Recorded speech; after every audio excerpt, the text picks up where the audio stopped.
কেউ যখন ভগবত ভক্তিতে যুক্ত হয়ে যায়, খুব মন্দ শুনুন বাবা, এই কথাগুলো শুনতে হবে। কেউ যখন ভগবত ভক্তিতে যুক্ত হয়ে যায়, মা এখানে বসে, এইখানে পাশ পা দিস,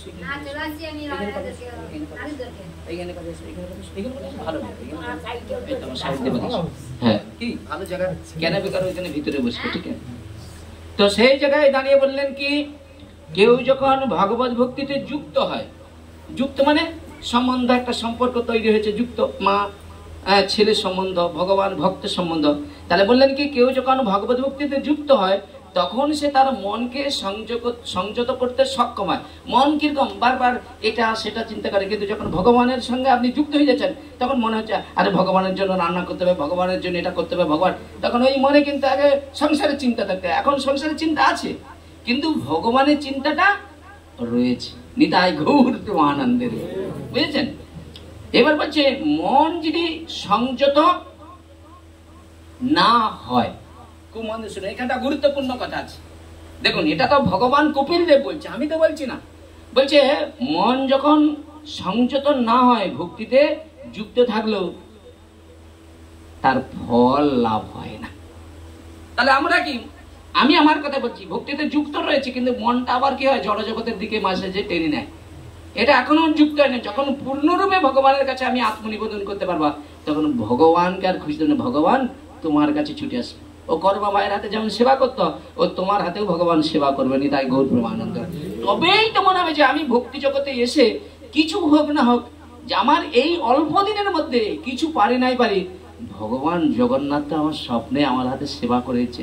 তাহলে এক হচ্ছে কি বিগ্রহ নও তুমি ব্রজেন্দ্র নন্দন, সাক্ষাৎ তুমি ব্রজেন্দ্র নন্দন। আরেক বিগ্রহ রয়েছে কে, বলছে যেই ভগবানের আমরা নাম করি না, পার্বতী দেবী বলছে আচ্ছা প্রভু তুমি তো এত নাম করো, তাহলে এই এই নাম করে কি, এর নাম কিভাবে করব? বলছে তুমি রাম রাম রাম রাম রাম করো।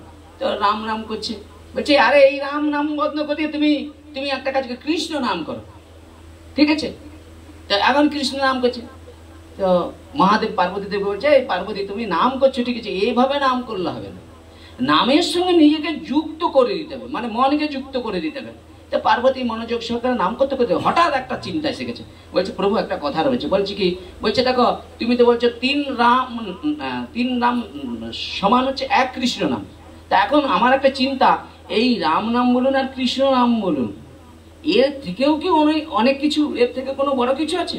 বলছে না, একমাত্র কৃষ্ণ নাম বড়, কিন্তু আরেকটা বড় তত্ত্ব আছে। বলে এর থেকেও বড় তত্ত্ব আছে? বলে হ্যাঁ তত্ত্ব আছে। বলে কি তত্ত্ব? বলছে যেই ওই যে নামটা তুমি করছো, যে তোমাকে উপদেশ করছে বা যার দ্বারাই তুমি নামটা করছো, সেই উপাসনার সেবাটাই হলো সর্বশ্রেষ্ঠ। মানে কি গুরু তত্ত্বটা, যখনই তুমি ওই উপাসনায় যদি নিজেকে উৎসর্গ করো তখন ওই নামটা পূর্ণরূপে তোমাকে একটা আকারে তোমার কাছে প্রকাশিত হয়ে যাবে, তোমার ভগবত দর্শন হয়ে যাবে।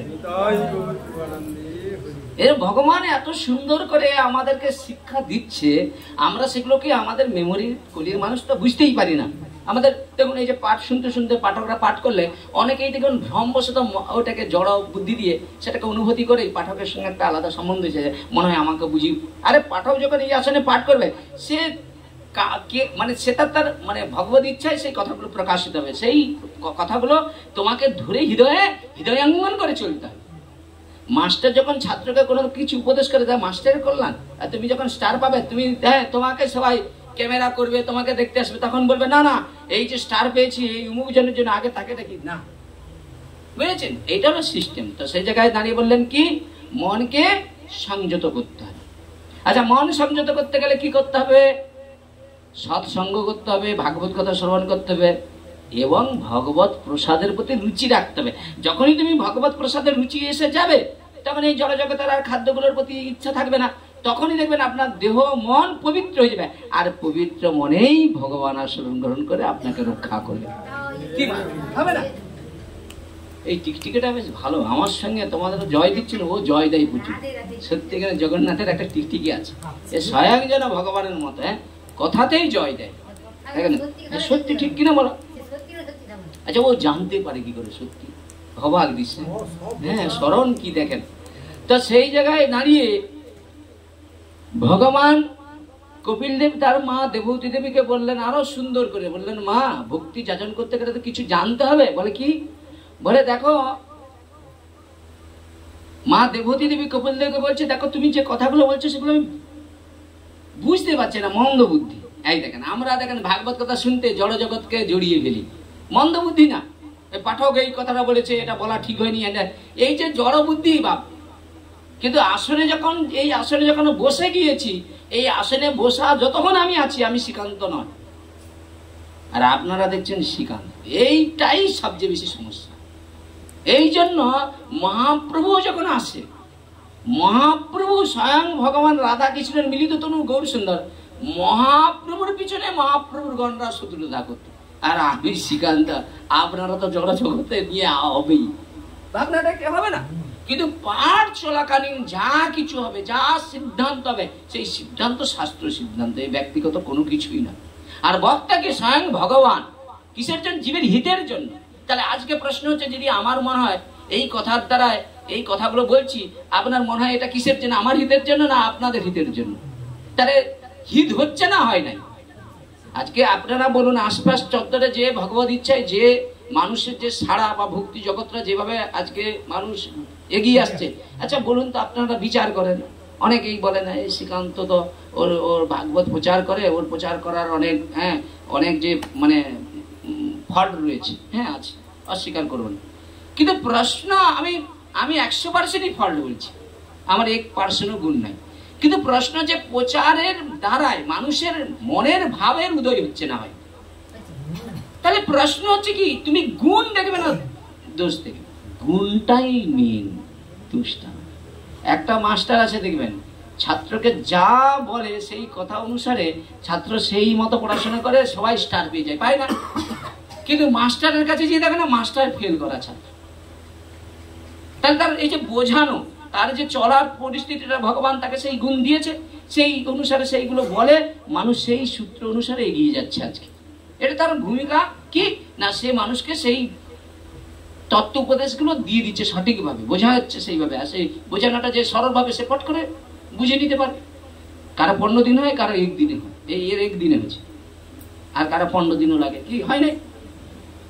তো সেই জায়গায় দাঁড়িয়ে খুব মানুষের মা বসো, তাহলে বললেন কি, আমার বুদ্ধিটা কি হয়েছে? মন্দ। আচ্ছা, মন্দ বুদ্ধিটা কোথায় হয়? শ্রীকান্তের কাছে আইলে হয়, এই সৎসঙ্গে হয়, ভাগবত কথা শ্রবণ করে। বলে না, এখানে আইলে বুদ্ধির বিকাশ হয়, মনের মধ্যে জ্ঞান বৈরাগ্যের জন্ম হয়। তখন সংসার এসে জানতে পারে এই সংসার অনিত্য, আর অনিত্য সংসারে একমাত্র নিত্য বিদ্যমান স্বয়ং জগন্নাথ বলরাম সুভদ্রা দেবী, তার উপাসনাই করালো মানব জীবনের প্রধান কর্তব্য। এই কর্তব্য থেকে যদি তুমি বঞ্চিত হয়ে যাও, তাহলে তোমার জীবনে দুঃখ আর দুঃখ, পুনরূপী জননম পুনরূপী মরণ। আজকে সবচেয়ে বড় আনন্দের বিষয় আপনাদের হওয়া কর্তব্য, যে আমরা যারা ভক্তি পথে এসেছি, আমরা যারা ভক্তি যাজন করছি, আমরা জন্মমৃত্যু সংসার থেকে উদ্ধার পাওয়ার রাস্তা খুঁজে পেয়েছি। এক জন্মে নয়, এই জন্মে লাল্টু ভাইয়ের মা ভগবানের সেবা করছে। আগামী দিন দেখবেন এই জন্মে কর্মের ফলটা না হোক, কিন্তু ভরত মহারাজের মতো সেই হরিণ হয়ে গিয়েছিল কর্মের ফল অনুসারে, কিন্তু পরের জন্মে জড় ভরত হয়ে ভগবানের কৃপা করুণা লাভ করেছে। তাহলে ধ্রুব মহারাজ, প্রহ্লাদ মহারাজ, এরা এক জন্মের ভজন সাধনে পায়নি। ধ্রুব যখন ভগবানের কৃপা করুণা লাভ করে বাড়ি যাচ্ছে, নারদ নিয়ে যাচ্ছে, নারদকে ধ্রুব মহারাজ জিজ্ঞেস করছে, প্রভু এইখানে এত বড় পাহাড়, এই পাহাড়টা কি দিয়ে তৈরি? বলে এই পাহাড়টা তোমার ওই দেহের অস্থি দিয়ে তৈরি। অস্থি মানে হাড়। তার ধ্রুব এইভাবে কতবার জন্ম হচ্ছে, কতবার মৃত্যু হচ্ছে, কিন্তু শোনো, কান খুলে শুনে রাখো ধ্রুব, যেই জন্মে তুমি গুরু বৈষ্ণবের কৃপা পেয়ে যাবে, সেই জন্মে থেকে আর তোমাকে এইভাবে জন্ম মৃত্যু সংসারে আর আসতে হবে না। এই জন্য সাধু সঙ্গ, ভক্ত সঙ্গ একান্তই কর্তব্য। এরা কি হয়, জন্ম মৃত্যু সংসার থেকে উদ্ধার করার রাস্তাটা থেকে দেখিয়ে দিতে পারে। এই জন্য আমি লোকটা কিন্তু জমপুরি থেকে আসছি, এটা একেবারে সত্য। আগের জন্মে বহু আর আমি খারাপ লোক ছিলাম, দুষ্ট প্রকৃতির লোক ছিলাম। ওই জমের ঠেলান খেয়ে ওই বাল্যবয়স থেকে হাতে পায়ে ধরে দিই, ভাই আমিও করছি তোমরাও কর। এক ঋষি পুত্র জানেন তো, একাদশী মাহাত্ম্য জানেন? এই একাদশী মাহাত্ম্য দেখবেন, এইখানটা আছে, এই দেখেন একাদশীর মাহাত্ম্য, বুঝেছেন? এই একাদশীর মাহাত্মে একটা দারুণ লীলা আছে, আপনার যদি কারো থাকে একাদশীর মাহাত্মে এই লীলাটা শ্রবণ করবেন, সেগুলো ভদ্রশীলের কাহিনী। এই ভদ্রশীল পূর্বজন্মে, জানেন তো, পূর্বজন্মে জমপুরীতে গিয়েছিলেন যমরাজ, সেই ভদ্রশীলের ভক্তি সর্বস্ব কিছু থেকে ভদ্রশীলকে কি করলেন, ক্ষমা করলেন আর বললেন, শোনো ভদ্রশীল, এই জমপুরীতে তারাই আসে না যারা ভক্তি যাজন করে, তুমি যাও মর্তভূমিতে যাও, গিয়ে না তুমি বাল্যবয়স থেকে ধর্ম আচরণ করবে। এখানে কি সুন্দর ছোট্ট করে বলছে, পুরকালে গালব নামে এক মহামুনি নর্মদার তীরে বসবাস করতেন। তার ভদ্রশীল নামে এক বিষ্ণু ভক্ত পুত্র ছিলেন, বিষ্ণু ভক্ত। এই ভক্ত কাকে বলে, বিষ্ণু ভক্ত। আর আমাদের তো সবাই ভক্ত, ভক্ত একমাত্র কৃষ্ণেরই হয়, আর নয় ওই কালী দুর্গা টুর্গা এগুলো ভক্ত নয়, বুঝেছেন? একমাত্রই বিষ্ণু ভক্ত, বুঝেছেন? এর উপরে আর কোনো কথা নাই, বুঝেছেন? সে ছোটবেলা থেকে বিষ্ণু মূর্তি বানিয়ে সেই ভগবান বিষ্ণুর পূজা করতেন ভক্তি সহকারে, বুঝেছেন? বাবা দেখলেন ছোটবেলা থেকে সন্তান এইভাবে ভগবানের পূজা করে, কি সুন্দর তার সদা সর্বদা ঈশ্বর ভাবাপন্ন নিয়ে থাকতেন। বালক হলেও লোকে বিষ্ণু পূজার উপদেশ করতেন, এই শোনো, এই তোমরা না, এই সবাই না ভগবান বিষ্ণু পূজা করবে।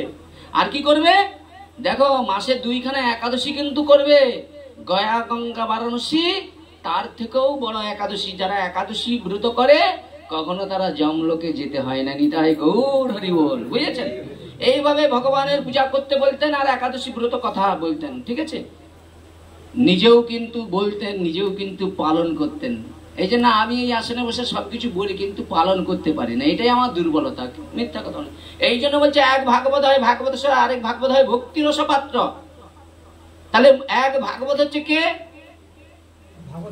শাস্ত্র, আরেক ভাগবত হয় ভক্তি রস পাত্র। খুব মন দিয়ে শুনুন, তাহলে যে আরেক ভাগবত হয় যে ভাগবত নিজে বলে আর অন্তর দিয়ে আচরণ করে, সেটাই হলো এক মহান ভাগবত ভক্ত, বুঝেছেন? তো আমরা কলিযুগের মানুষ পারি না নববিধা ভক্তির একটা যে কোনো জিনিসকে হৃদয় দিয়ে যাজন করা করতে হবে। মা যেমন সেবা কাজে আছে, উনি কীর্তনে আছে, যে যেমন আমার প্রচারটাকে আমি পারফেক্ট জায়গায় ধরে গেছি, আর কিছু দিলে পাবে না আমার মধ্যে। যে যার কর্মের উপরে সবাই যদি, আমি যদি মনে করি সব কর্ম আমি করবো, তাহলে হয় ও কোনো কর্ম আমার দ্বারা সার্থক হবে না। যে যার একটা বিষয় নিয়ে থাকা করতে হবে, কি মা? তো সেই জায়গায় দাঁড়িয়ে কি করলেন না, ভদ্রশীল কি করতেন, এইভাবে নিজে আচরণ করতেন, একাদশী ব্রত করতেন, ভগবানের নিত্য পূজা করতেন।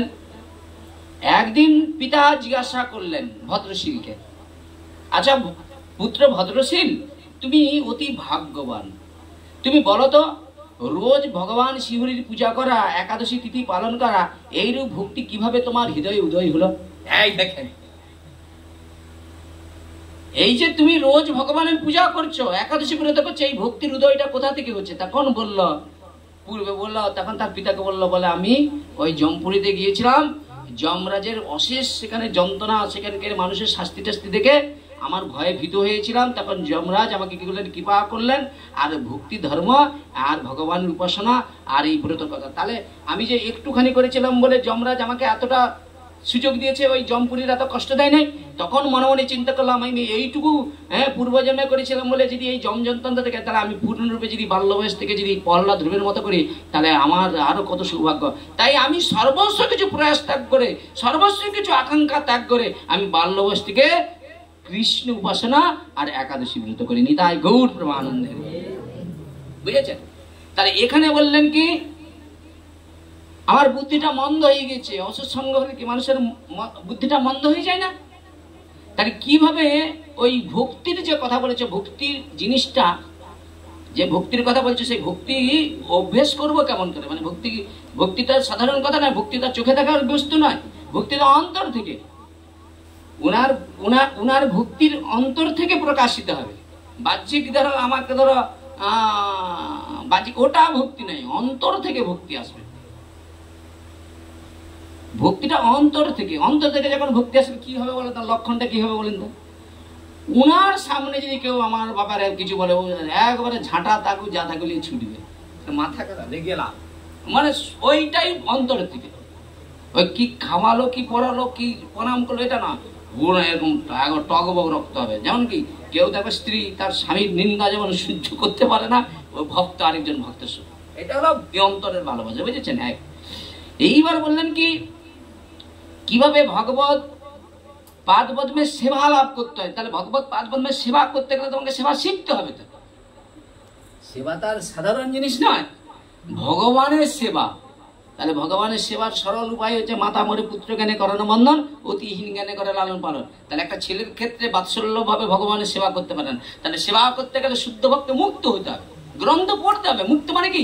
আকাঙ্ক্ষা থাকবে না, অহংকার শূন্য, হৃদয় নিয়ে ভগবানের সেবা করতে হবে। নাহলে আমি সেবা করতে গেলাম, কিন্তু সেবা যে কি হলো, কি অপরাধ আমার কাছে এলো, সেটা আমাকে পরে বুঝতে পারে। সেবা অপরাধ হয়ে গেলে তোমার খুব সমস্যা, টেনে ছাড়ানো দেয়, টেনে ছাড়ানো দেয়। এই জন্য ভগবানের সেবা করার জন্য তোমাকে দৈন্যতা তৈরি করতে হবে যে হে ভগবান, আমি তোমার সেবা করার জন্য আমার যে শুদ্ধ ভক্তির প্রয়োজন, আমি যখন তোমার সেবা করব তখন আমি চন্দন থাকবো না, আমি ব্রজের গোপী হয়ে আমি ওই মঞ্জুরি ভাবকে আশ্রয় করে তোমার সেবা করবো। তাহলে তোমার অপরাধ হবে। না হলে সেবা বোম পড়ে যাবে সেবায়, বুঝেছেন? সেবা এত সহজ নয়। আমরা ভক্তি জগৎ থেকে এত সহজ মনে হয়। সেবা করার একটা মানসিকতা তৈরি করতে হবে। আর যদি তুমি সেই ভাবটা আনো মাতৃত্ব ভাবে, তখন আপনার ওই মা কি হয়, মায়ের ভুল কি সন্তান দেখে নাকি? এরাই ফার্স্ট। এই জন্য আমি ভাবি সেবাটা এদের উপরে ছেড়ে দিই, যা ওরা করবে। আমি তার বিশেষ বিশেষ অ্যালেক্স সিরিজের মতো পান আছে, আমি তার পাবো। আমার টার্গেট 2-4 জন বাড়িতেও, আমি যেখানেই থাকি, নরকে থাকলে এরা তারা আমার চিন্তা করবে, ও ফুল পুষ্প দিয়ে মুখে নরক থেকে উদ্ধার করে। আমার দ্বারা হবে না ভাই, সেবাটাও আমি পারবো না। কেন? আমি অনেক চেষ্টা করছি বাৎসল্য ভাব তৈরি করতে হবে। বাৎসল্য ভাব না তৈরি করলে সেবা করবো কি করে? কারণ সেবা করতে গেলে অপরাধ হয়ে যাবে এবং মুক্ত ভাব হতে হবে। এই জন্য দেখুন শাস্ত্রে বারবার বলেছে, দেখুন আপনারা বিশ্বাস করবেন আমার কথাগুলোকে উড়ি দিবেন না, আমি কোনো ব্যক্তিগত কোনো কথা বলি না। শাস্ত্র আপনি বলবেন দেখিয়ে দেবো। এখানে একটা গ্রন্থ আছে, সেটা হচ্ছে গৌড়ীয় কণ্ঠহার। সেই গৌড়ীয় কণ্ঠহারে বলা আছে শুদ্ধ ভক্ত এবং মুক্ত না হয় ভগবানের সেবা করতে গেলে সেবা পরাধ হবে। মুক্ত ভাবে তোমাকে সেবা করতে হবে। মুক্ত স্বতন্ত্র হয়েছিল বলে সুখদেব তিনি পরীক্ষিত মহারাজকে যে হরিকথা শুনে ব্রহ্ম শাপমুক্ত করে বৈকুণ্ঠ গতি লাভ করে দিয়েছিলেন। কিন্তু আমরা যারা, আমি আমার জায়গায় বলছি, আমি যে হরি কথা বলছি আরো পূর্ণ হতো যদি আমি মুক্ত হয়ে যেতে পারতাম, সংসারের কোনো আকাঙ্ক্ষা আমার না থাকতাম। হরি কথা শ্রবণেই কিন্তু সব হরি ভক্ত হয়ে যেত। নিতাই গৌর প্রেমানন্দ। তাহলে সেই জায়গায় দাঁড়িয়ে বললেন কি কিভাবে ভক্তি যোগ করতে হবে। মানে ভক্তি দেখুন একটা জিনিস তখন কেটে গেছে, সেটাকে জয়েন করতে হবে। তা হ্যাঁ কিনা বলুন? ধরুন আপনার কেটে গেছে, আপনি ঔষধ দিচ্ছেন, তারা ব্যান্ডেজ দিচ্ছেন, কি তাহলে আপনার সঙ্গে ভগবানের সম্বন্ধ ছিল। আমরা যারা এখানে আছি সবার সঙ্গে ভগবানের সম্বন্ধ ছিল। তারা সম্বন্ধটা কাটছে কোথায়? বলে আমরা যখন মাতৃগর্ভ থেকে আসি তখন আমাদের সম্বন্ধটা কিন্তু কেটে গিয়েছে, আমরা মায়ের সঙ্গে সম্বন্ধ তৈরি করেছি। কিন্তু সেই কাটার সম্বন্ধকে এই যে জুড়াটা এত সহজ নয়, খুব কঠিন কাজ। মধুমঙ্গলের গলাটা কেটে নিচে কথাটা বলছি, চুরি করতে গিয়েছে, বুঝেছেন? বাবাকে বলতেছি বাবা তুমি একটা কাজ করে মাথাটা কেটে নিয়ে চলে যাও, বুঝেছেন? দেখুন ভগবানের সেবা দেওয়ার জন্য মধুমঙ্গলের ভাবটা দেখুন, চুরি করতে গিয়েছে প্রয়োজনের এতটুকু বেশি চুরি করেনি। তাহলে আমি আমার কথা বলছি, আমি যে হরিভজন করতেছি ভগবান তো আমাকে অনেকটা দেওয়ার চেষ্টা করবে, কিন্তু দিলেও প্রয়োজনটা তুমি নাও। প্রয়োজনে হয় সুখ, আর প্রয়োজনের বেশি দিলে শুধু দুঃখ আর দুঃখ। সে যেই বলুক, যেই যাই করুক, আপনার ওটা কখনো শান্তির জিনিস। প্রয়োজনে তোমাকে নিতে হবে কি। তো সেই মধুমঙ্গলের যখন মাথাটা কেটে নিয়েছে, বাবা যে কি করছে নদীতে ফেলে দিয়েছে, কেন ধরা পড়ে যাবে বলে। কিন্তু ভগবত ইচ্ছায় সেই দেহটা আবার মা গঙ্গা কি করলেন, একসঙ্গে জয়েন করে দিলেন। তাতে বলছে কেটে যাওয়া বস্তুটাকে জয়েন করতে গেলে কি ভগবত ইচ্ছা হবে। ততটুকু তুমি যে ভগবানের সঙ্গে সম্বন্ধ ছিল সেটা নষ্ট হয়ে গিয়েছে, কিন্তু গুরু বৈষ্ণবের কৃপায় সেইটা আবার নতুন করে সংযোগ হয়ে গিয়েছে। আর সংযোগ হয়ে গিয়েছে বলে কি হচ্ছে না, নিত্য ভগবানের কি হচ্ছেন সেবা পূজার মাধ্যম দ্বারাই তোমার জীবনটা সুখময় হয়ে গিয়েছে। নিত্য নিত্য ভক্ত সঙ্গ, নিত্য নিত্য প্রসাদ, নিত্য নিত্য কত আনন্দ, কত ভক্ত সঙ্গের মহিমা, ভগবানের মহিমা শ্রবণ করছেন। তাহলে কেটে যাওয়া জিনিসটা আজ একবারে একসঙ্গে সুন্দর একটা সম্বন্ধ তৈরি হয়েছে। আমরা সবাই এক পরিবারের সদস্য, ঠিক না মা? এই দেখুন আমরা এক পরিবারের সদস্য নই, কিন্তু এইবার দেখুন একটা কথাই হয়ে যাচ্ছে, দেখেন এইবার দেখুন আমরা কিন্তু সবাই কিন্তু কৃষ্ণের সংসারের ম্যান, আমরা সবাই দেখুন ইনিও কৃষ্ণের সংসার, ইনিও সংসার। এবার আমাদের মধ্যে কি হয়েছে দেখুন, কি হয়েছে বলেন তো, কোথায় সম্বন্ধটা আরো আরো আবার কিরকম হয়ে যাচ্ছে দেখেন। ইনি ধরুন মঠ থেকে দীক্ষা নিয়েছে, উনি ধরুন সংসারীর মধ্যে নিয়েছে, এবার আমাদের মধ্যে এইরকম ভাবটা যেন এসে যায় যে আমি মঠ থেকে নিচ্ছি, আমি ওর থেকে উপরে আছি, উনি নিচে আছে। না, আমরা দেখবো যে তিলক আছে, আচরণও ভালো আছে, তার আমরা সেবা গ্রহণ করতে পারি। যখন দেখবো যে এই মা তিলক করে, তার আচরণ বিধি সেরকম ভালো নয়, আমি নিজেকে সাইড করব, কিন্তু আমার মুখ থেকে একটা কথাও যেন ওনার করে না যায়, এই ভাবটা আমাকে রাখতে হবে। উত্তম হইয়া থাকো অধমের মতো, উনাকে উত্তম করে দেবে আর নিজেকে অধম মনে করবে, তাহলে তুমি ভক্তিটা এগিয়ে যেতে পারবে না। তাই গৌর প্রেমানন্দে তো ভালো কথা। কপিলদেব বললেন মা ভগবত ভক্তি সম্প্রদান করতে হলে, এইবার আসল কথায় আসো। ভক্তিতে ভক্তি কথা, ভক্তিটাকে তোমাকে সম্প্রদান মানে কিভাবে এগিয়ে যেতে হবে। তাহলে এগিয়ে যেতে গেলে কি করতে হবে? কপিলদেবের কথা শুনতে হবে, নাহলে কিচ্ছু তুমি পারবে না। কপিলদেব কি সুন্দর বলছে দেখেন, সমস্ত জীবের প্রতি সমভাবাপন্ন হতে হবে। বলো চন্দন, হয়েছে তো? কেন হবে? কেন হবে? তুমি ভগবানের সেবা করছো, ভগবানের নিত্য ভোগ নিবেদন প্রসাদ পাচ্ছ, সৎসঙ্গ করছো, আর সমদর্শিত হবে, ওইটা মেন প্রয়োজন। আচ্ছা তুমি যদি বলো তোমার জায়গায় থেকে যদি না হয়, সেটা তো আমার অপরাধ হয়ে যাবে। তোমাকে ওইটা তৈরি করতে হবে, ওইটাকে তোমাকে একটু একটু করে প্রচেষ্টা করতে হবে। কি করতে হবে না? চেষ্টা করতে হবে। দেখুন সাধু সাজা আর সাধু মনোভাব। সাজতে গেলে কত সময়, আমি তিলক করলাম, শিকা করলাম, ওটা বাজারে গেলে একটা জামা কিনলাম, তিলক একটা মাটি নিলাম, আমি সাধু সাজতে পারি। কিন্তু আমার মনটাকে যতক্ষণ না আমি সাধু পরিণত করতে পারি, আমার মনের মধ্যে যদি বিষয় বৈভব ত্যাগ মনোভাব না আসে, আমি সর্বজীবের দুঃখের বিপদে না থাকি, তবে কি হবে? তার সাধুর জীবনটাকে, বৈষ্ণবের জীবনটাকে নিজের হিতের জন্য নয়, সবাইয়ের কল্যাণের কাজে লেগে যাওয়াই। কি নিজের সর্বস্ব সুখ চলে যাক, অপরের সুখটাই হলো তার সুখ। এটা হলো সাধু জীবন, বুঝেছেন? তাহলে বললেন কি সমস্ত জীবের প্রতি সমভাবাপন্ন, তার চোখে কোনোদিন কেউ ছোট নয়, সে সবাইয়ের চোখে ছোট হবে, কিন্তু সবাইকে সে বড় চোখে দেখবে, এটা হলো সাধু মনোভাব। অর্থাৎ সে কারো দেহ দর্শন করে না। খুব মন দিয়ে শুনুন, সে কি দর্শন করে না, প্রত্যেকটাই হচ্ছে জীব আত্মা, প্রত্যেকটা মানুষের মধ্যে পরমাত্মা রয়েছে না, তিনি পরমাত্মা দর্শন করে, কিন্তু দেহ দর্শন করে না। বুঝেছেন? প্রতিটি জীবাত্মাই হলো ভগবানের ভিন্ন অংশকণা। আচ্ছা বলুন তো, আচ্ছা এই জগন্নাথ আর আপনারা, আপনাদের মধ্যে জগন্নাথের মধ্যে পার্থক্য কি? তার ঐশ্বর্য রয়েছে, ভগবান অনেক ঐশ্বর্য রয়েছে, তিনি গিরি গোবর্ধন পর্বত তুলছে, সবকিছু করেছে। আচ্ছা বলুন তো, ভগবানের সঙ্গে মানবের মধ্যে কিছু গুণের বিকাশ আছে না নাই?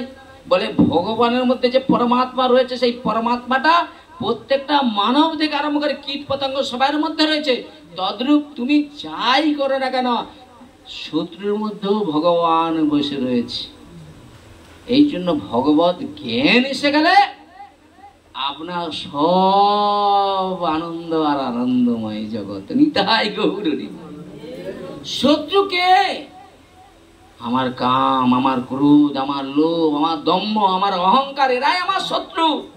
শত্রু অন্য কোথাও নেই, শত্রু আমার ভিতরে। আমি যত কোটি টাকা রোজগার করি, যতই জড় ঐশ্বর্য আমি লাভ করি না কেন, বলে এটা জয় নয়। যদি আমার হৃদয়ে ইন্দ্রগুলোকে একটু একটু করে জয় করার না চেষ্টা করি, তাহলে ওই জয়টাই জয় নয়। প্রহ্লাদ মহারাজ বলছে কি বা ঠিক না? ঠিক কিনা? তো সেই জায়গায় দাঁড়িয়ে বললেন ভক্ত কারো প্রতি বৈরী ভাব রাখবে না। বৈরী ভাব মানে শত্রু। ভক্তের শত্রু আছে? আছে? কথা প্রসঙ্গে একটু তর্ক হতে পারে, আবার দুদিন পরে দেখো না সব সমান হয়ে।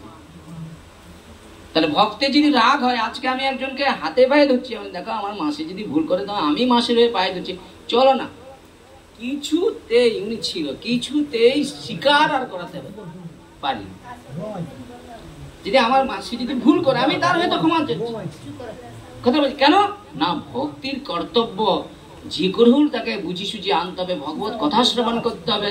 হ্যাঁ দেখুন একটা কথা বলি মা, কিছু মনে করো না। আর দেখুন ওই কথায় দেখেন, আমার বাড়িতেই যখন ধরুন অনুষ্ঠান হয়, আচ্ছা আপনারা যারা গিয়েছেন, মিথ্যা কথা বলে আমি সবার সঙ্গে সেদিন ভালো করে সম্বন্ধ বা কথা বলতে পেরেছি? পারি না। তাহলে আপনারাও তো জানেন যে ওইটুকু বাচ্চা, হ্যাঁ, এত বড় একটা যজ্ঞের দায়িত্ব ভগবান দিয়েছে, যজ্ঞ করতে গেলে আজকে তো আমাদের প্রতি সেরকম শ্রদ্ধা প্রীতি না করলো, যাক আমরা ওটা নিয়ে কিছু মনে করুন। কিন্তু তা বলে লালটু ভাইয়ের মা মনে মনে চিন্তা করে আমি গিয়েছি, আমাকে দেখে শ্রীকান্ত বারবার কাজ দিয়ে যাচ্ছে কিন্তু কথা বলেনি, এই ভাবটা রাখলে মা হবে? আমি কত চাপের মধ্যে আছি, তার মধ্যেও যদি আমি জানতে পারি যে লালটু ভাইয়ের মা একটু দুঃখ পেয়েছে, আমি পায়ে ধরে হাতে ধরে ক্ষমা চাই, তার এর থেকে আর কিছু চাওয়া আছে? আরে ক্ষমা মানে ক্ষমা চাওয়ার থেকে আর পৃথিবীতে কিছু আছে? কেউ যদি ভুল করে ক্ষমা চেয়ে নেয়, সেখানে ক্ষমা করা কর্তব্য, এটাই তো আমাদের আদর্শ। কিন্তু চাইলেও হয়নি বাবা, ওই যে ক্ষমা ওই সব রাখতে হবে। আমরা তিলক করলে হবে না, শিখা রাখলে হবে না, আমাদের ভাবতে হবে ক্ষমার চেয়ে আর কিছু আছে বলো তো বাবা? আমি ধরুন পাঠ করতে করতে ওই মাতাজিকে ভুল করে কিছু বলে ফেলছি, আমার প্রসঙ্গে আমারই মা আমার ভুল হয়ে গেছে, এরপর আর কিছু বলার আছে কি? আমি তো একটা মানব নাকি, ভুল হতেই পারে। কিন্তু দেখুন আমি অন্যজন দেখুন ক্ষমা চাইনি, আমি ক্ষমা চেয়েও যদি আপনার কাছে আনন্দ না পাই, দুঃখ হয়, তখন মনে হবে কি এরা আর বুঝে, এদের বোঝাতে পারবো না। তাহলে সেই জায়গায় দাঁড়িয়ে বলছে ভক্ত কারো প্রতি শত্রু ভাবাপন্ন কখনো রাখা যাবে না, অর্থাৎ শত্রুতা বা হিংসা ভক্ত কখন রাখবে না, হিংসা ভক্ত জিনিস থাকবেই না। হ্যাঁ, যদি কেউ আমার, দেখুন একটা কথা বলি, দেখুন আমি অনেকদিন ধরুন দীর্ঘদিন লাইনে আছি, কিন্তু লাইনের থেকেও আমি লাইনের মর্যাদা রাখতে পারি না। কিন্তু দেখুন চন্দন বরণ লালটে ভাই এরা অল্প দিন এসে আজকে গুরু মহারাজের কাছে এরা প্রিয় হয়ে বা অনেকটা জায়গায় দাঁড়িয়ে গিয়েছে, হ্যাঁ, এটা তো আমার আনন্দেরই বিষয়। তা আমি কি হিংসা করব কি? আর আনন্দ এদের নিয়ে বলতে পারবো, যাক আমি নাই পারি, এরা তো গুরু বৈষ্ণবের কৃপা পেয়ে আজকে অনেকটা জায়গায় এগিয়ে গিয়েছে, এটা তো আনন্দের বিষয়। আমি হিংসা করবো? হ্যাঁ, একটা কথা বলি কি, এদের সঙ্গে এগুলো আমি এখন শেয়ার করা ছেড়ে দেবো চিন্তা করছি। এদেরকে আমি একটা কথা বলি, দেখো তোমার আগে তুমি যে জায়গাটায় আছো সেই জায়গাটাকে পরিষ্কার করো, তারপরে অন্য জায়গায় লাফিয়ে যাওয়ার চেষ্টা করো, হুট করে লাফাতে যাও না, তাহলে তোমার আমার চোখটাকে দেখে যদি তুমি পড়ে যাও আমার কষ্ট হবে না? কিন্তু এরা সেই কথাটাকেই অনুভব করে, এরা মনে করে যে মনে হয় বলছে, এর মনে আমরা এগিয়ে যাচ্ছি বলে আমি এই জন্য বলা বন্ধ করে দিচ্ছি। হ্যাঁ, এই জন্য বন্ধ, এদের কাছে আমি ঘন্টা বাজানো বন্ধ করেছি, এখানে ঘন্টা বাজালে কাজ করবে না। কেন? সাপের কাছে বিন বাজালে দেখবে সে একদম সাপ ফোনা তুলবে, কিন্তু ষাঁড়ের কাছে করলে সে তো মুতি দিবে। কিন্তু এরা এখন এমন বেশি কিছু এগিয়ে গেছে, এদের কাছে বললে এখন শাস্ত্র পণ্ডিত হয়ে গেছে, আমি ভয়ে বলতে পারিনি। কেন? বুঝে যদি যায়, বুঝে মানে অনেক বেশি বুঝে গেছে, আমি করতে পারবো না, অনেক বুঝাই একে, সত্যি কথা মা। কেন? এর সরল সাথে তো বুঝে নি, ওকে যে যেটা বুঝিয়ে দিব বুঝিয়ে। কিন্তু না, যেই জায়গায় প্ল্যাটফর্মে আছি সেই জায়গায় পারফেক্ট হোক, তারপরে একটু এগিয়ে যাবো কি? কিন্তু যেইটা আছে সেটাই ঠিক মতো নাই, আমি যদি আর একটু এগিয়ে যাওয়ার চেষ্টা করি। আর কেন শুনুন, আজও বলছি, ওর মুখের স্থানে বলছি, ওকে বারবার বলছি সম্বন্ধ সেই দিনে আমি তোমার সঙ্গে ভালো রাখবো যেই দিন সাইকেল করে মাকে নিয়ে আসতে হবে। ও আজও পারেনি, ফেল পারেনি, ও ফেল। ও দেখেন, ও যদি এইবার আমাকে বলে যে দাদা তোমাকে আমি অনেক শ্রদ্ধা করি, আমি আমার গুরুদেবের জ্ঞানে দর্শন করি, আমি সেদিন মনে করবো দেখ প্রতারণা এইটা, তুমি গুরু জ্ঞান যদি আমাকে করো, তাহলে আমার বাক্য হচ্ছে কি, এক চুল জীবন চলে গেলে তোমাকে ফেল করা যাবে না। তুমি মুখে মুখে বলো না, মুখে বেদ মানি, আর বেদ নিষিদ্ধ কর্ম করে ধর্ম নাহি গণি, কি বেদ মুখে মানলে হবে? তুমি গুরু জ্ঞানে দর্শন করছো, কিন্তু তার বাক্যের সঙ্গে তোমার কোনো সম্বন্ধই নাই, তাই গুরুজি বলবে, হবে না। এই জন্য যেদিন তুমি সাইকেল করে নিয়ে আসবে, সেদিন তোমার চরণে যদি আমাকে প্রণাম করতে হলো, আমি হৃদয় দিয়ে প্রণাম করবো, কেন তুমি আমার কথা শুনছো। কিন্তু আজকে না যদি নিয়ে আসছি, নিকাশে আসছিল বা স্টেন ঘুরে গেছে, বুঝেছেন? হ্যাঁ, আর পায়ে দিকে আসেনি, বুঝেছেন? তাহলে শুনুন, খুব মন দিয়ে শুনুন, তাহলে কারোর সঙ্গে আবার ঘনিষ্ঠ সম্পর্ক রাখা ভক্তের উচিত নয়। দেখেন, এই যে আমাদের সঙ্গে ধরুন, আমার সঙ্গে আপনার সঙ্গে একটা ঘনিষ্ঠ সম্পর্ক হয়েছিল, এক সময় ছিল, আগে সেই ঘনিষ্ঠ সম্পর্কটা থেকে আমি ধরো অনেকটা সরে গিয়েছি। কেন বলুন তো? আমার কাজটা ছিল এই ঘনিষ্ঠ সম্পর্ক দিয়ে, প্রেম দিয়ে তোমাদেরকে গোবিন্দ চরণে পৌঁছে দেওয়া। এইবার ঘনিষ্ঠতা সম্পর্ক হবে গুরুদেবের সঙ্গে বেশি।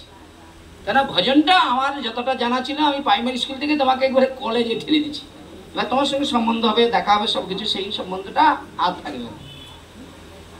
কথা বলছি, বুঝেছেন? সেটা আমি চাইবো যে গুরুদেবের সঙ্গে হোক, কি? অর্থাৎ বৈরিক ভাব থাকবে না, বৈরী মানে শত্রুতা ভাব থাকবে না। কিন্তু আবার এখানে কপিলদেব বলছে তাহলে বৈরী ভাব থাকবে না মানেই যে সবার সঙ্গে মিলেমিশা করতে হবে, এটাও ঠিক না। দেখা হবে, কথা হবে, ঘনিষ্ঠতাও রাখা যাবে না আর শত্রুতাও রাখা যাবে। দেখুন ভক্তের কিরকম সিস্টেম গুলো দেখুন। এবার কি বললেন, ভক্ত সর্বদাই ভক্তি সম্প্রদায়ে আগ্রহী হবে। কিভাবে আমাকে এগিয়ে যেতে হবে, কিভাবে ভজন শিখতে হবে, কিভাবে ভগবানকে খুশি করতে হবে। একজন পতিব্রতা স্ত্রী তার স্বামীকে কিভাবে খুশি রাখবে, সে পতিব্রতা স্ত্রী তার মায়ের কাছ থেকে, তার বয়োজ্যেষ্ঠের কাছে শিখে নিবে। তদ্রূপ আমরা যারা ভগবানের সেবায় প্রবেশ করেছি, আমরা আমাদের আচার্যগণের কাছ থেকে বা মহাজনের কাছ থেকে সেই কথাগুলো শিখে সেই অনুসারে ভগবানের সেবা করব। ঠিক আছে, তা ভুলভাল বলা হয়ে যায়নি তো? না, ভুল ভুল হলে বলা হলে বলবেন। হ্যাঁ, শ্রোতা আমি পেয়ে গেছি, আজ ভালো শ্রোতা। তা এইবার বললেন কি, ভক্ত সর্বদাই ভক্তি কাজে ব্যস্ত থাকবে, ভক্তিতে এগিয়ে যাবে কিভাবে সেই চেষ্টা করবে। তাই ভক্তি পথে এগাবার উদ্দেশ্যে ভক্তের সঙ্গে তার সঙ্গ করা একান্তই কর্তব্য। এই জানো, দেখো শ্রীকান্ত ভাই, এই দেখো আমি ভগবানের সেবা করি ঠিকই, কিন্তু আমার সেবাতে সেই মনটা যেন সেবা করতে গেলে যেন কিরকম একটা মনের দুশ্চিন্তা হেন, এগুলো পরস্পরের আলোচনা হবে। এবার তার যদি জানা থাকে সে কি করবে, তোমাকে সাহায্য করবে। আর যখনই তুমি সেই পূর্ণ বিদ্যাটা তুমি তার কাছ থেকে জেনে নিবে, তুমি পূর্ণ আনন্দ লাভ করতে হবে। পূর্ণ আনন্দ মানে যে আনন্দের জন্য যোগী ঋষিরা ব্রহ্মচর্য ব্রত পালন করে, ওই দেখেন গাছতলায় বসে আছে, তুমি সংসারে থেকে সেই পূর্ণ আনন্দ পাবে। সেই ভজন প্রক্রিয়াটা কার কাছে আছে? ভগবান যাকে তাকে দিবে না, ঠিক জনের কাছে রাখবে। আর ঠিক জন আগে দেখবে যে এই সম্পদটা দিলে ও ঠিকভাবে চলতে পারবে কিনা। তোমাকে পূর্ণটা দিবেনি। দেখুন, পূর্ণটা তখন দিবে যিনি তোমার আত্ম মহিমা দেখে। আমি যেমন চন্দনের প্রথম ভোজনটা আমি দেখছি, প্রথম ভাবটা দেখছি, ভাব দেখে আমি আস্তে আস্তে আস্তে করে এল করে ঠেলে দিচ্ছি গুরুদেবের কাছে। এবার গুরুদেবের কাছে পরীক্ষা করছি যে ওর সেই ভাব আছে কিনা, আদেও থাকবে না। কথাটা বলছি, সত্যি এইসব হিসাব। আরে দেখুন, আমি তার আজকের লোক নয়, আমি ব্যাগ বইছি, জুতা বইছি, কত শ্রম করছি, তারপরে আমিও সেটা অনুভব করি যে আমরা এত কষ্ট যন্ত্রণা স্বীকার করে যে পেটা পেয়েছি, ও সেটাকে ধরে রাখতে পারে কিনা, ওকে পরীক্ষা করতে হবে তো। আর যদি না পারে ওকে বুঝিয়ে বুঝিয়ে সেই জায়গায় ঠেলে দিতে হবে, যাতে ও আগামী দিন সবার কাছে মাথার মুকুট হয়ে যায়। তাই ঘুর প্রেমানন্দে, বুঝেছেন? ভালোবাসাটা আলাদা জিনিস, বুঝেছেন তো? এইবার বলছে কি, তিনি কাউকে তার শত্রু বলে কখনো সে মনে করবে না, তবু তিনি কেবল তাদের সঙ্গেই মেলামেশা করবে। কাদের সঙ্গে গো? যারা ভগবানের সেবায় যুক্ত রয়েছে। দেখুন, ভগবানের সেবায় যিনি যুক্ত রয়েছে, এই জন্য ভগবানের সেবা যদি কেউ প্রবৃত্তি মনোভাব নিয়ে নেয়, আমি চ্যালেঞ্জের সঙ্গে বলে যেতে পারি, কলিযুগে যারা ভগবানকে ভগবত জ্ঞানী সেবা না করে, পুত্র জ্ঞানী, দাস জ্ঞানী, হ্যাঁ প্রেমিক জ্ঞানী যারা ভগবানকে সেবা করে, তারা যে সুখে আছে এই সংসারে ব্রহ্মাদি দেবতাগণ সেই সুখ অনুসন্ধান করতে পারে না। ঠিক এই জন্য অনুরোধ করছি, ভগবানকে পুত্র জ্ঞানেই সেবা করুন। ভগবানকে ভগবান জ্ঞান করার দরকার নেই, ভগবানকে আপন করার চেষ্টা করুন। আর আপন জনকেই ভগবান কি করে? আপন করে নেয়, বুঝেছেন? এবার বললেন ব্রহ্মচর্য ব্রত পালন করতে হবে, বুঝেছেন? অর্থাৎ যৌন জীবন সম্পূর্ণ ত্যাগ করা সবচেয়ে ভালো। কিন্তু এখন কিছু মনে করো না, দেহ আছে মানে কামনা বাসনা থাকবে। কি পূর্ণরূপে যদি আপনি ত্যাগ করে নিতে পারেন, তাহলে ভগবান বলছে এই চারটা জিনিস যে ত্যাগ করছে, কি? দ্রুত ক্রীড়া, তাস পাশা জুয়া, অবৈধ স্ত্রী সঙ্গ, ঠিক আছে, সুরা, এই চারটা যে ত্যাগ করছে, ভগবান তার হৃদয়েই পৌঁছে যায়। শুধু যাই করি না কেন, মন্দিরটাকে আগে মার্জন করতে, যেটা ধরুন আমি পাচ্ছি না, ওই একটা জায়গায় ধরো কথা আটকে যাচ্ছে, ওইটা যদি হয়ে যায় ভগবান, তোমাকে আর ভগবানকে খুঁজতে হবে না, বুঝেছেন? অন্যথা ভক্তের পক্ষে ধর্মের অনুশাসন অনুসারে বিবাহ করে শান্তিপূর্ণ দাম্পত্য জীবন যাপন করা একান্তই কর্তব্য, বুঝেছেন? এবার বললেন ভক্তকে মৌন ব্রত পালন করতে হবে। মৌন ব্রত পালন জানেন? মৌন শব্দের অর্থ কি? মৌন শব্দের অর্থ কি? মৌন শব্দটা বলে মৌন বাবা। মৌন মানে যে কথা কম বলে। তাদের ভক্ত কখনো বেশি কথা বলবে না, সে কৃষ্ণ সম্বন্ধীয় কথা ছাড়া আন কথা বলবে না। নিতাই গৌর প্রেমানন্দের কি তাহলে মৌন ব্রত। এবার বললেন কি, অর্থাৎ ভক্ত ভক্তি কর্মেই সদা সর্বদাই ব্যস্ত থাকিবে। ভক্ত কি ভক্তি কাজে ভগবানের সুখের চিন্তা করবে, অনর্থ কথা বলবে না। যে কথায় কোনো মূল্য নেই সে কথা ভক্তের মুখ থেকে বেরোবে না।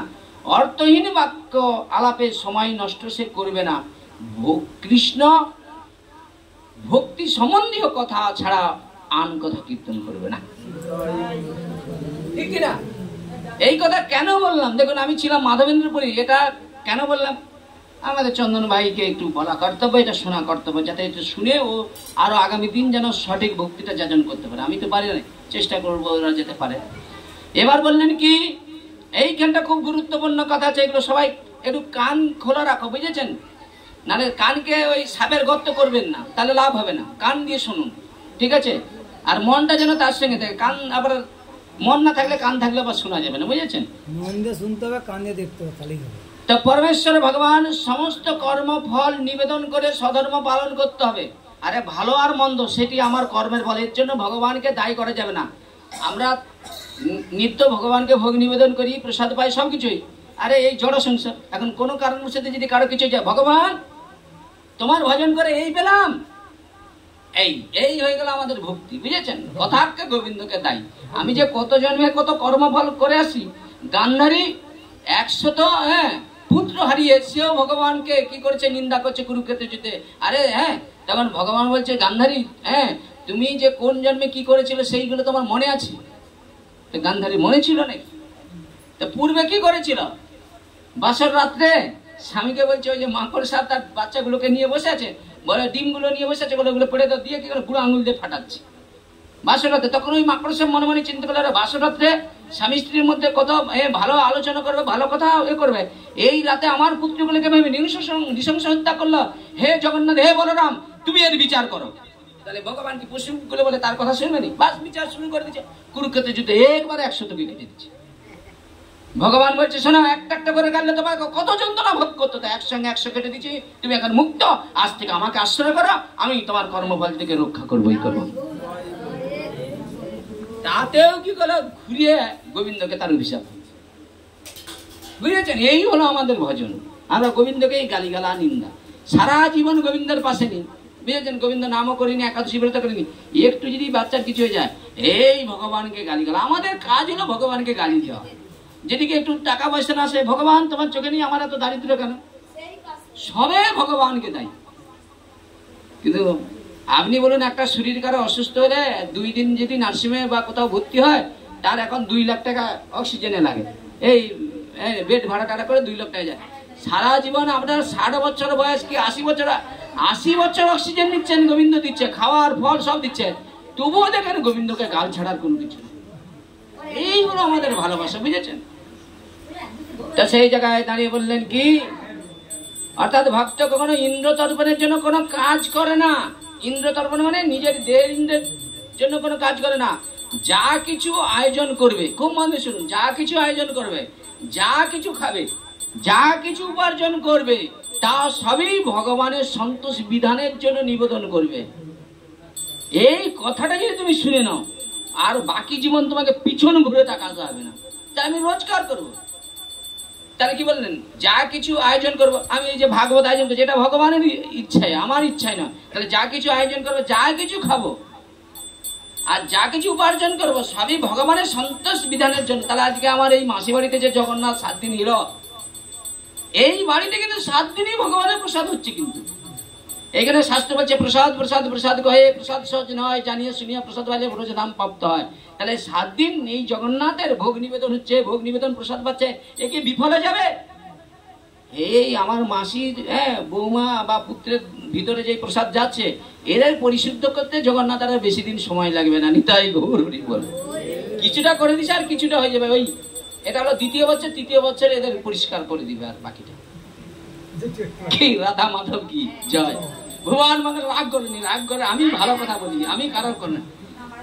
जय जगन्नाथ बलराम सुभद्रा देवी की, भगवान मंगल हरि नाम संकीर्तन की, निताय गौर प्रेमानंदे हरि हरि। তাহলে প্রসাদের এমন মহিমা দেখুন। প্রসাদ এই যে হচ্ছে এই গৃহতে জগন্নাথের আগমন হয়েছে, কত ভক্তের চরণ পড়েছে। এইটা আর কিন্তু গৃহ নয়, এইটা নাড়ু ভাইয়ের মন্দির হয়ে গিয়েছে। এখানে কারা আছে? ভগবান আছে, ভক্ত আছে।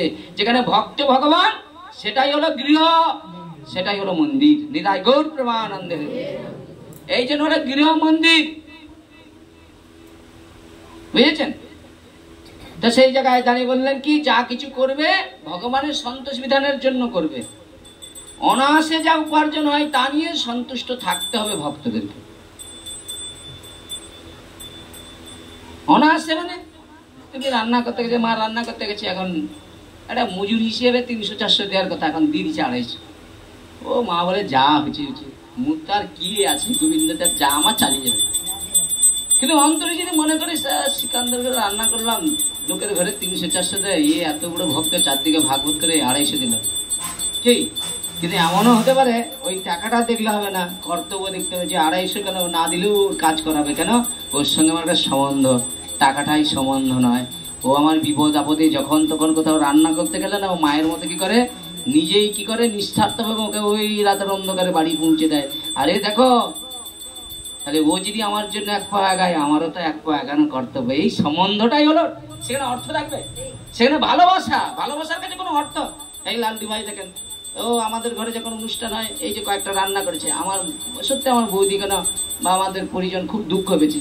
আরে দেখ, তোর পরিশ্রমের আমরা দিতে পারবো না, কিন্তু প্রয়োজন তো কিছু দিতে হবে, তারও লিবে। এই নিয়ে আমার ঘরের লোক মনের দুঃখ পেয়েছে, তাই প্রয়োজনটা তোমাকে দিতে হবে। সম্বন্ধ আছে, কিন্তু দেখো তোমাকে তো আমরা তো বেশি দিচ্ছি না, তোমাকে ভালোবেসে যেটা দিচ্ছি তোমাকে গ্রহণ করতে হবে, তার নিতে চাইবে কি, প্রয়োজন দিতে হবে, দেখা যায়। তো সেই জায়গায় দাঁড়িয়ে বললেন কি, অনায়াসী উপার্জনটাই হলো ভক্তের সৃষ্টি। অর্থাৎ জীবিকার জন্য, শরীর ধারণের জন্য কিছু রোজগার কর্ম করতে হয়। কি করতে হয়? না হয় না, করতে হয়। কিন্তু অতিরিক্ত ধন সংগ্রহের চেষ্টা করা উচিত নয়। কিন্তু কি বলবো, আমাদের তো অধিক চেষ্টা। এই যে অধিক চেষ্টা যদি কারো মধ্যে থাকে ধন সংগ্রহের জন্য, সে যত বড় কথা বলে না, সেই কথাই কোনো মূল্য নাই। বুঝেছেন? নিতাই গৌর প্রেমানন্দে। আচ্ছা, আমার মানে জগন্নাথের মাসিঘর আর আমার মাসিঘর, বুঝেছেন? এই মাসিঘরে যারা আপনারা উপস্থিত হয়েছেন, আপনারা দয়া করে, ভগবানের তো ভোগ নিবেদন হয়ে গিয়েছে, আপনাদের সবাইয়ের একবার পরম ভক্তি সহকারে প্রসাদ পাওয়ার নিমন্ত্রণ। আপনারা সবাই প্রসাদ পাবেন, আশীর্বাদ করবেন। আমার মাসি যেন